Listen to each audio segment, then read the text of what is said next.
Algebra 2, Unit 2, Lesson 3, Part 2 on factoring polynomials. In this lesson, we're going to look at trinomials again, 3 terms, when the leading coefficient, the a, is not prime. And we're going to factor the difference between two squares. So if this number in front of this square is not a prime number, then there are many different factors for this. So we're going to consider all the different possibilities, but the main premise is the same. Once we've got those different possibilities, we're going to try the different factors of c that either add or subtract to give me b, where again, if this is plus, we're going to add them. If it's minus, you're going to subtract them. If it's a plus, they're either both plus or both minus. You look at this at the sign of the middle term. If the middle term is plus, they would both be plus. If the middle term is minus, then both terms here would have to be minus, because if this one is a plus. If this one is a minus, then you need one plus and one minus. If this term is plus, then the bigger one, and that's when you multiply the outer two or the inner two, whichever one of those is bigger when you're multiplying, has to be the plus. And if this is a minus and this is a minus, then the bigger one has to be minus. Again, we're talking about the bigger one when we multiply here. So now you're taking the products of the first, again, they have to give a. The product of the last have to give c, and then those middle two, they have to give you b, based on what, as I said, in terms of the signs. So now we're going to look at, for 6x, we have, and I've listed the possibilities here, there's either 6x or 2 and 3. And now we're going to pick what? The factors of 5 that are going to subtract to give me 7, but not factors of 5 by themselves. Factors of 5 when they're multiplied by these factors. So if we have 1 and 5, and you may find it helpful to write these off to the side somewhere and try them.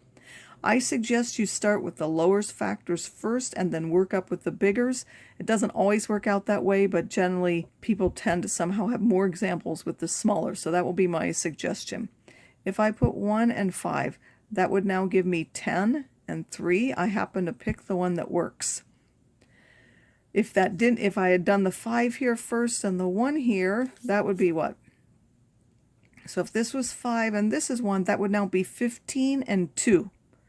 That one would not work. 15 and 2 do not subtract to give me that number. So again, you have to try them in both orders so that they're in both terms. So this is a 1, this is a 5. Again, how do I know it works? This is 3, this is 10. 3 and 10 subtract to give me 7. So now I'm going to put those up here. This was 2x and 1 and 3x with 5. Now I'm going to put the signs. This is minus, so I need 1 plus and 1 minus. The bigger one has to be plus. So which one's bigger? This one's 10, this one's 3. The 10 has to be bigger, so the plus will go here, the minus will go here. Again, as a double check, 10x minus 3x give me that 7x. Double check the sign here, minus 1 times 5, minus 5. This will be taken care of if you've made sure that the two things that you have multiply to give you that. So now 4n squared. Again, I can have 4n with n, or another factor, a pair of 4s, 2 and 2. So those are my possibilities. I just went and put pluses here. Why? Because this is plus 3. They're both plus or both minus. This is plus. I know they have to both be plus, so I could put pluses in there immediately. And then 30, again, the factors of 30 are 1 and 30, 2 and 15, 3 and 10, 5 and 6. So I would want to look at those different pairs. One of them will either be multiplied by 4 or each one doubled so that they can add to give me 29. And you basically are going to look through the choices to find that. So if I doubled each of these, those would be 12 and 10, 20 and 6, 30 and 4, 60 and 2. Those won't work, so we're not doubling them. Now one of these has to be multiplied by 4 then, and 1 by 1. So if I happen to start again, I suggest you start with lower factors and work up. This would be either 20 and 6 or 24 and 5. 24 and 5 add to that, so I'm going to put the 5 and the 6. The one that had to be multiplied by 4 was this one.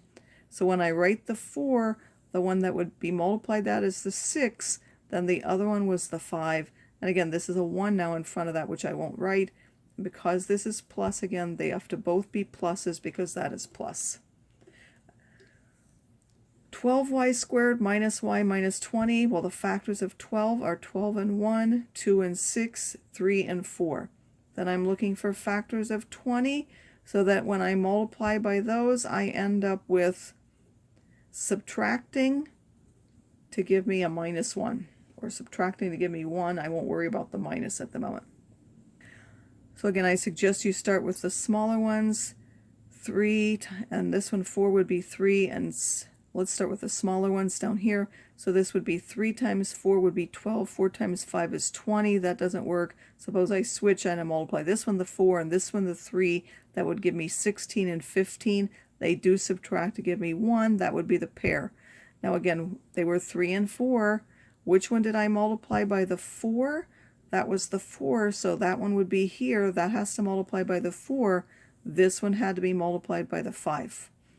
Then I'm looking for those that subtract to give me a minus 1. I need the bigger one to be minus because this is minus. This is 16, this is 15, this is the bigger one.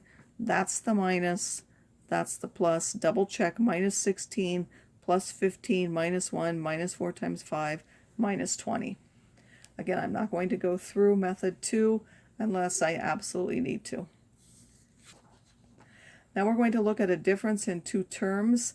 This is when there's no middle term, meaning there's no x by itself. So there will be a squared term and a number term.